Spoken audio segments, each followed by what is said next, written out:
ورحمة الله وبركاته. ازيك يا حبايبنا، عاملين ايه؟ النهارده أول يوم رمضان، كل سنة وانتم طيبين يا رب، وكنا قاعدين بخير جميعا. معانا كيلو لبن اهو، بس احنا زودنا حبة مية صغيرة، عشان زودنا حبة مية هنحط اهو الكيس لبن بودرة تاني اهو. على فكرة لبن البودرة بخلي طعمها حلو حتى من غير ما كنا نزودها حاجة. معانا معلقتين كريم اهو،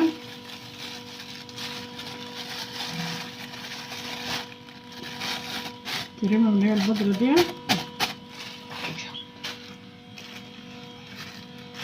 معانا يا حبايبنا، معانا نشا اهو انفرد، هنحط 4 معالق كده.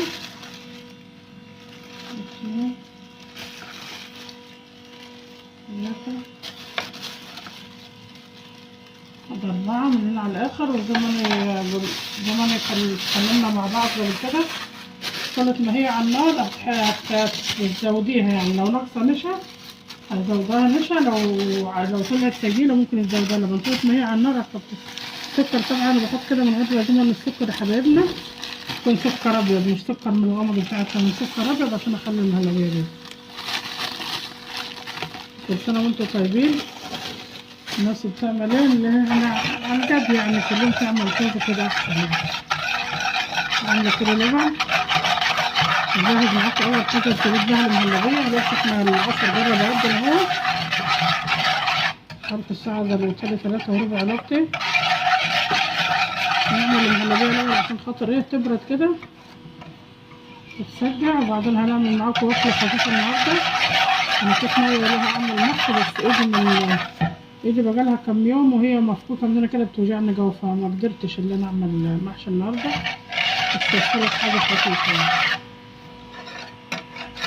ان احنا متعودين كل اول يوم في رمضان في المحشي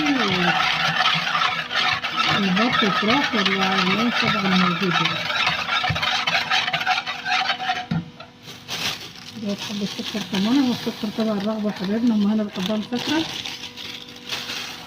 نحطها على النار كده يا حبايبنا، ودينا فيها بدل نحط عليها النشا وبتاع، بدنا فيها على طول. لو انت مش عاوزه تبقى فاضيالها يعني وديكي فيها، تحط اللبن يغلي الاول، وبعدين تروح مجلبه النشا في حبه ميه برضه ولا حبه لبن، وتروح حطها بعد ما تغلي بدل ما تبان توفر منها. فاحنا عشان حاطين كله مع بعضه هنقلبها كده على طول لغايه لما تغلي في بعضها كده وتعمل مع بعضها حلو كده. لازم نتغليها حبه حلوه كده عشان تلف كلها في بعضها كده، مش تبقى شايصه يعني. وكل سنه وانتم طيبين جميعا، وكن عادلها بخير يا رب. ربنا يشفي كل مريض يا رب، ويردكم لغايه لاهله بالسلامه. هنعمل ان شاء الله المحشي بس لما ده تخف شويه. والله امبارح كنت ناويه اعمل محشي، يعني كنت ناويه اجهز جبله المحشي واعملها النهارده يعني، بس طبعا ايديا وجعانه مش قادره. ربنا يكفيكوا شر المرض كله يا رب. هي لا روحها والله ولا وجع عليها حاجه ولا انعفست ولا اي حاجه خالص. هي لا روحها كده، حاسه ايدي حتى كلنا بقصها بره واربط عليها رباط الضغط. بس طبعا وانا بطبخ ما بعرفش بروح فكاها يعني، عشان اربط الضغط عشان اجي اغسل المواعين اعمل اي حاجه بسلك كده على جد يعني، عشان انا مش معايا حد في البيت وكده يعني، بنات يعني شغل غير بنت واحده. نشجعها من ورا كده ونخليها على بعضها، بس عامله فيها شرايح من هنا ومن هنا اهو عشان تستوي. نخليها كده على بعضها يعني. ودي في التتبيله من بعد ما سحرنا وصلينا الفجر، وانا عامله لها التتبيله دي فلفل اسمر وكمون وبصله كبيره كده وحبتين طماطم وجرن فلفل وليمونه وحبه خل وحبه بتاع ده، حبه قرفه وحبه جنزبيل وحبه سماق وكل التوابل عليها يعني، وفابركا.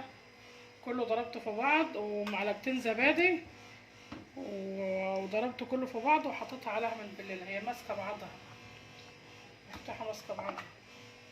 حطها بس على النار شويه كده تعمل في بعضها، عشان ساعه ما احطها في الفرن تبقى معاك مولع الفرن يسخن.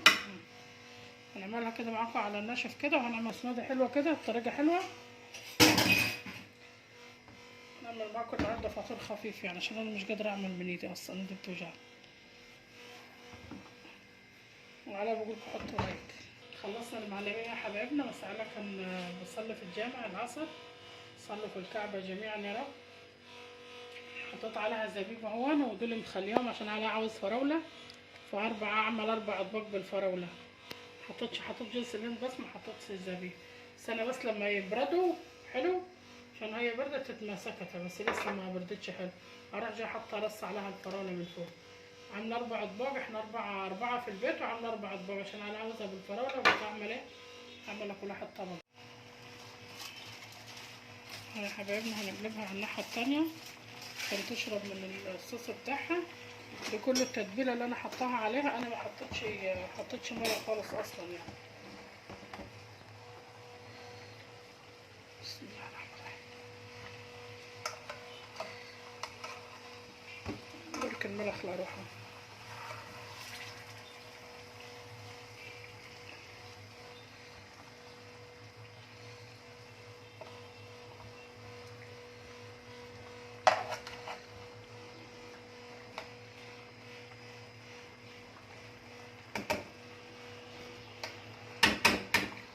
يا حبايبنا انا هغطي عليها تاني عشان انا عاوزاها تستوى سوا كامل، يعني ايه تعمل تشرب من التتبيله وتبقى طعمها حلو. لو شم ريحه التتبيله يا حبايبنا حطها حلوه بقى. الزيت اهو، حطينا عليها بصله. البصله دي ما اتحمرتش، بس البصله دي حمرا. هنحط عليها بتاع ده وورق لورا، فص مستكة اهون، وبتاع ده وحبهان، وبشر جوز الطيب، ورق لورا، وبتاع ده وليمون لومه. لما نعمل فص مستكة كده صحي يعني ريحة حلوة. معانا حبة قرفة صغيرة يا حبايبنا، حبة فابريكا صغيرة اهون، حبة كركم، دون بهارات كفتة، وانا حاطة فلفل اسمر هنا. بعدين انا هحط شوربة حطيتها، مش هحط حاجة تانية غير كده يعني، عشان الشوربة ويبقى عليها كل حاجة. معايا شوربة الفراخ اللي انا كنت عاملاها معاكم، لما كنت عاملة الفاصوليا، لما كنت بقولك عروس تبني هنا بغليها هي، انا هحطها عليها. بس انا حطيت عليها معلقة صلصة، معلقة واحدة صلصة.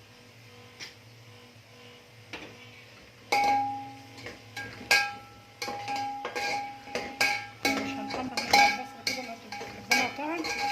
وعليه بحب، كان المرة دي اللي احط بصل كتير اصلا، انا بحب عليه بصل يعني.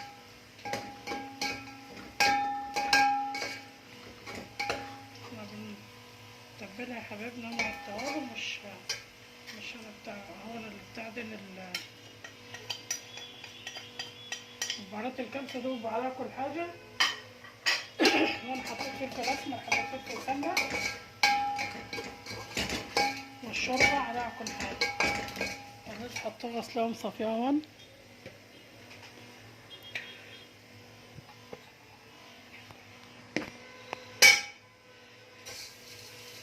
الرز يا حبايبنا دول يطلع له كل ربع يعني. احنا مش عاوزينه يفضل عشان الناس صايمة، كل سنة وانتم طيبين. وبكرة احنا معزومين عيد نسايب احمد، مش جماعنا برضه المفروض مش هنرميه، المفروض احطه برضه في طبق واحطه في التلاجة خضار. محدش يرمي حاجة يا حبايبنا، عشان حرام الواحد يرمي حاجة. الواحد يرمي على الجد والفوق برضه مش يرميه، هيعينه في طبق يبقى يتاكل معاها واكلة تعملها تاني. نشوح فيه حبة حلوة كده يا حبايبنا اهو، شوحة تشويحة حلوة. والفرخة اللي انا مجلبتها معاكم على الناحية التانية، انا موطية عليها عشان عاوزاها تستوي تتفجد كده زي ما كنت انت عاملاها في شوربة، بس هي منها فيها كده بتبقى ريحتها حلوة. الصينية دي يا حبايبنا حبة كده هحطها في الفرن عشان تتحمر، واقلبها من الناحية التانية برضه تتحمر. والرز ده انا اشوح فيه كده، واحط عليه الشوربة اللي بتاعته.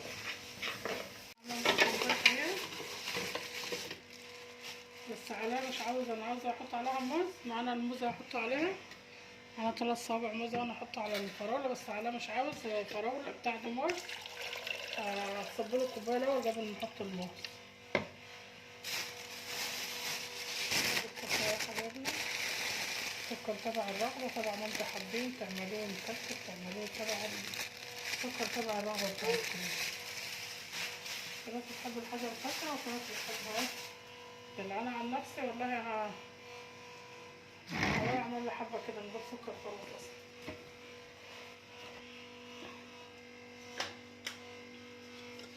هنضربها يا حبايبنا ونصب كوباية اللي عليها وبعدين أزود الموز على النار يا حبايبنا. نمطي عليها عشان أنا عايزاها تستوي حلو، عشان أنا عاملاها على بعضها ونغطي عليها بورقة السلوفان عشان عليها مش عاوز عليها موز.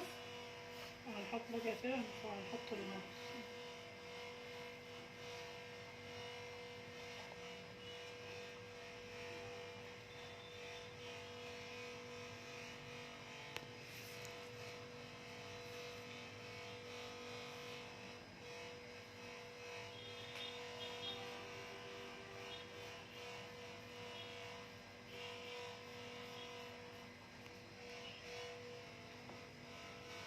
هنحطها في التلاجة يعني مش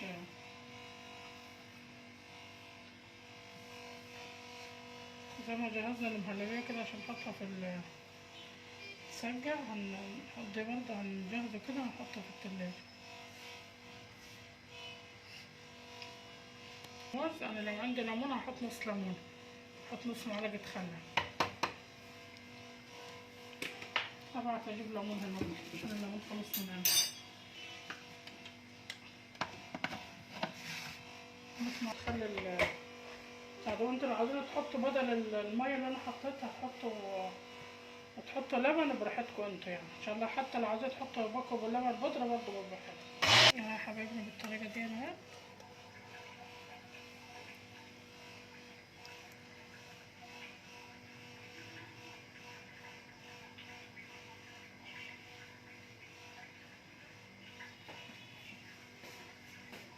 صراحة عشان انا مش بحب اللي عليها الموز. التلاجة يا حبايبنا دي مش عارفة اغطيها عشان الرغاوي دي لما تهبط اغطي عليها. نحطهم في التلاجة ونرجع معاكم بقى عشان نعمل. يا حبايبنا عملنا 4 اطباق بالفراولة على اعتبار عشان عليها عاوز كده ازاي. خلاص المغرب هيدنا اهو. حامي يا منى انا لسه مطلعنا من الفرن. هنا ازاي استوت وانهارت اهي. دي الصدر بورك عامله ازاي يا حبايبنا بتملخ من بعضها. التتبيله بتاعتها ريحتها حلوه وجميله وزي ما طريقتنا. ولازم الفلفل عامله ازاي.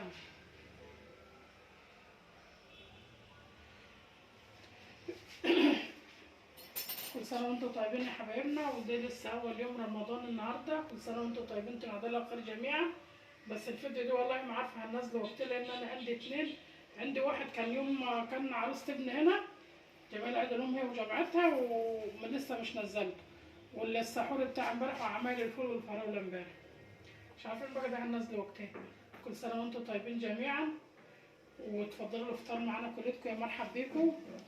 وان عجبكم المحتوى بتاعنا حبايبنا اللي بيشوفوا تيتا بطل اول مره يشتركوا معانا ويفعلوا الجرس عشان كل ما نعمل حاجه الجرس توصلكم. وربنا يجازيكم خير كليتكم. وحبايبنا اللي معانا من الاول كده يعملوا لنا لايك حلو وكومنت حلو كده. وكل سنه وانتم طيبين جميعا. والسلام عليكم ورحمه الله وبركاته.